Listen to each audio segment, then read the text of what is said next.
জনতার সফল অভ্যুত্থানের মধ্য দিয়ে আমরা খুনি হাসিনাকে ক্ষমতাচ্যুত করেছি, কিন্তু আমাদের দায়িত্ব এখানে শেষ নয়।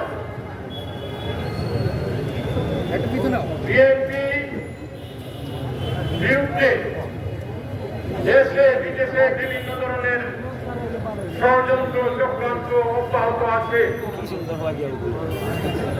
সেই ষড়যন্ত্র এবং চক্রান্তকে মোকাবেলার লক্ষ্যে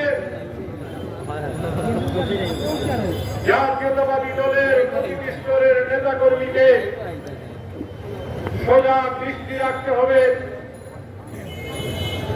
রাজপথে অবস্থান নিতে হবে, ষড়যন্ত্রকারীদের বিরুদ্ধে দাঁতভাঙ্গা জবাব দিতে হবে। এগুলো যদি আমরা অব্যাহত রাখতে পারি, বাংলাদেশ জাতীয়তাবাদী দল তার কাঙ্ক্ষিত লক্ষ্যে পৌঁছাতে পারবে। এই জন্য প্রতিটি স্তরের নেতা কর্মীর দায়িত্ব অপরিসীম।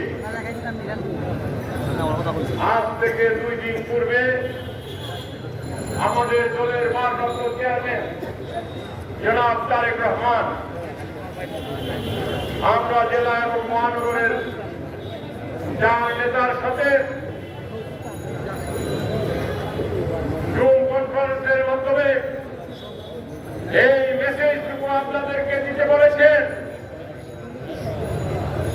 যে ষড়যন্ত্র বিএনপির বিরুদ্ধে হচ্ছে, সেই ষড়যন্ত্রের বিরুদ্ধে বিএনপি আগামীতে যে কোনো ষড়যন্ত্রের রুখে দিতে হবে। এটাই হচ্ছে আমাদের দায়িত্ব। প্রিয় বন্ধুরা,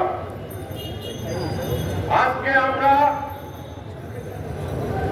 আন্দোলনের ফসল হয়তো অন্তর্বর্তীকালীন সরকার আমরা প্রতিষ্ঠা করেছি, ডক্টর ইউনূসের নেতৃত্বে যে অন্তর্বর্তীকালীন সরকার, তাকে আমরা স্বাগত জানাই, সাধুবাদ জানাই।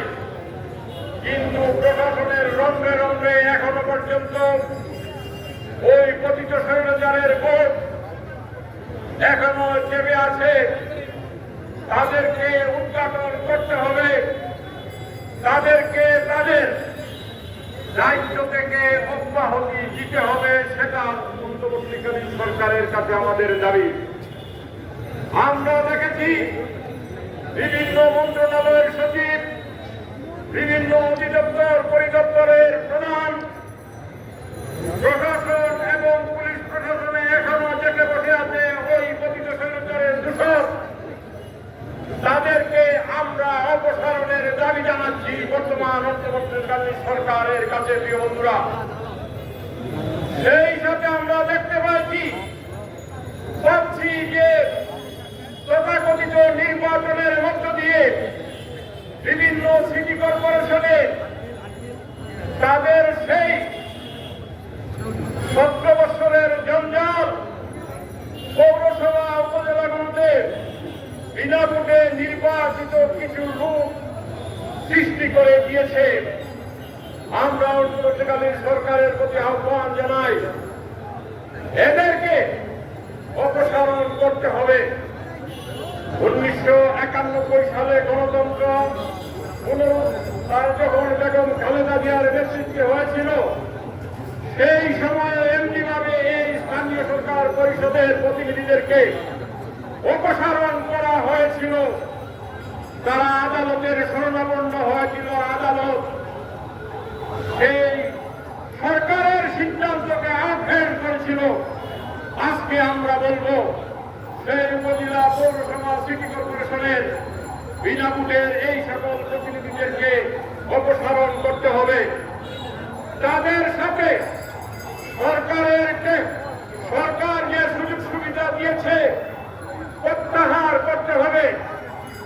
জনগণের ট্যাক্সের টাকায় যারা আজকে ওই সকল বিনা ভোটের প্রতিনিধিরা সরকারি গাড়ি দৌড়ায়, সেই গাড়ি প্রত্যাহার করে পরিবহন পুলে জমা দিতে হবে।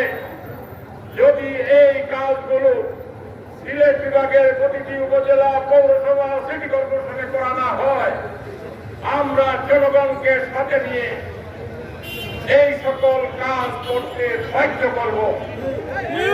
প্রিয় বন্ধুরা, আমি লম্বা করব না। আগামী দিনগুলোতে আমাদের চলমান রাজপথের অবস্থান ওই ষড়যন্ত্রকারী বল পেয়েছে।